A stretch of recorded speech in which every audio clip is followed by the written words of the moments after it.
Rivian is making progress towards gross profitability by the end of 2024, sort of. There is a $275 million caveat there when we say that Rivian is getting to gross profit positive. That includes the assumption that the company is going to sell $275 million in electric vehicle credits. These are credits that they can sell to other automakers who are not producing electric vehicles, producing less efficient vehicles. This is one of the things that Tesla has benefited from for years, but it's typically not thought of as something that's going to get you to gross profit positive. So I want to dig through the numbers here, but I think Rivian is telling a story that isn't quite the truth about the profitability of their vehicles. My name is Travis Hoium. Thanks for watching Asymmetric Investing. Please subscribe here on YouTube for all my content, and thanks to this video sponsor, The Motley Fool. If you go to fool.com/ASYM, they'll give you their top 10 stocks to buy right now. Let's look at some of the high level numbers, then I'm going to show you exactly where this $275 million number comes from. So here you have kind of the high level look at what Rivian wants to tell investors. They're reaffirming their outlook for deliveries and production. And they said they're on track for gross profit in the fourth quarter of 2024. That's a little surprising when you get to the numbers. You can see here in their quarterly performance that the gross profit in this last quarter was a negative $477 million. So it's a negative margin of 36%. But gross profit is getting a little better as they ramp up their next generation R1. They're going to sell more EDV vehicles in the fourth quarter is what they said. That will actually help their margins. That's a little bit higher margin than the traditional R1T and R1S. And you're going to sell $275 million of credits. We get that from the conference call where management talked a lot about the $300 million annual credit number. That's the amount of these renewable energy ZEV credits that they're going to be able to sell this year. And then the question that analysts were asking was, why is that so high? And is that ultimately going to be sustainable? It doesn't really sound like that number is going to be sustainable because management said that they're expecting that credit number to be about the same in 2025 as it is in 2024. So if you're ramping up production in 2025, that means that the credit per vehicle is going to drop. But they also said, this is from the SEC filing, we recognized $25 million in revenue for the sale of regulatory credits compared to $34 million in the 9 months ended September 30th, 2023. They're talking about the 9 months ended September 30th, 2024 when they give this $25 million number. So that's how you get to gross profit, including that $275 million credit. So they're going to have about a $200 million gross profit improvement is what we should be anticipating, but that does not mean that each vehicle that comes off the line is going to be gross profit positive. So some important distinctions there. The other thing that we should be keeping an eye on, because remember, Rivian is not making enough vehicles and is not selling them profitably, so they're burning cash. That cash balance is now down to about $6.7 billion when you add together cash and short-term investments. Offsetting that, $5.5 billion worth of debt. $1 billion of that is coming from the Volkswagen agreement that they had earlier this year. That will turn into equity, will be dilutive to shareholders, but it will turn into equity.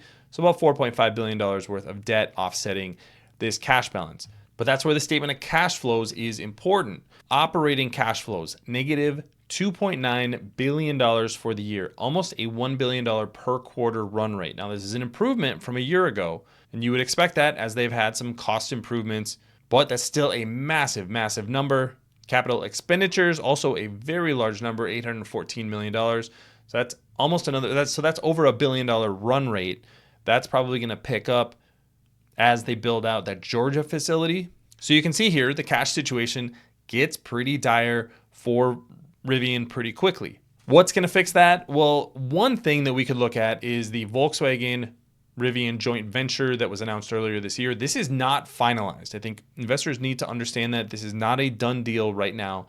But what was written out in their framework was that there's going to be another $2 billion invested into Rivian directly that will be converted into stock. So you have the $1 billion that's currently debt that will be converted into stock at a price that will be determined after the deal is closed. So probably right around where shares are trading today. Then there will be two more tranches that will happen later. So that's another $2 billion of equity investment, and that will be converted into stock. The other $2 billion, to make this a $5 billion deal in total, is going to be cash that's going to go into the joint venture between the two. So that's cash that's not going to end up on Rivian's balance sheet. It's going to be as part of the JV. Now, I think one of the hopes would be that Rivian is going to be able to push some more of this operating expense to the joint venture. This has actually been a pretty solid improvement, $777 million in operating expenses in this most recent quarter. That was down from $924 million.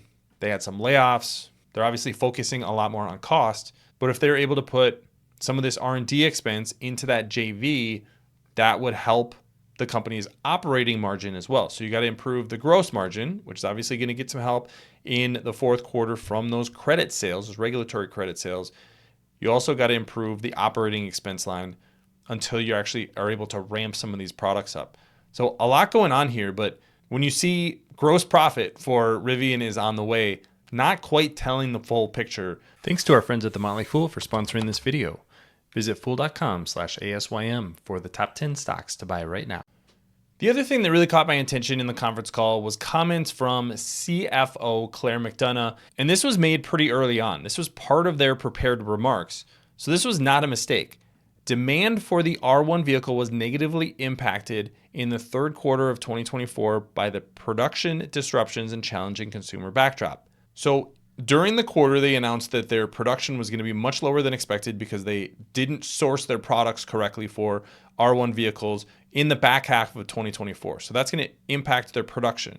But then they go ahead and say, we also have a demand problem. If you don't have enough supply in the market and you're also saying that there wasn't enough demand, this is a warning sign for investors. I have gone through how much cash they're burning, how challenging this is going to be getting their operating costs down, getting their gross costs down to the point where they can actually make a profit beyond just selling those regulatory credits. But the bigger question is, when they go from producing 50,000 vehicles a year to producing 400,000 vehicles a year, are they going to have enough demand for that many vehicles?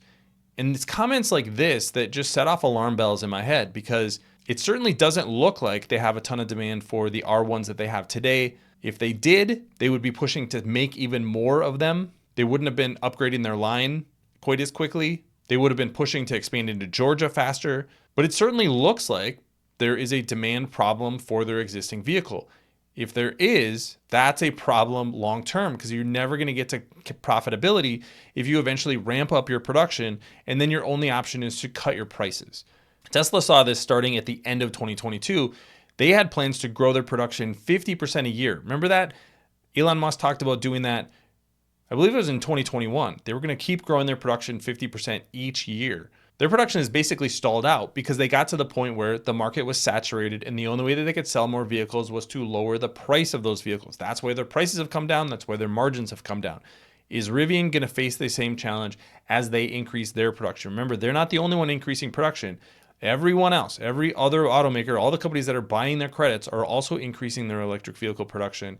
And that is going to be a huge challenge for Rivian if they don't have ample demand today. You can go out and buy a Rivian today and get it in about a week, despite the fact that they've had all these shortages. That's a huge problem for the company. That tells me there's not enough demand for vehicles. Management has been able to put this off, but I think this is going to become a big challenge, and investors are going to be very worried about what that demand number looks like in the future. But let me know what you think about the results and the $275 million the company has anticipated getting in the fourth quarter to get to gross profit positive. Leave those comments in the comment section below. Don't forget to subscribe to Asymmetric Investing. Thanks for watching, everybody. See you here next time.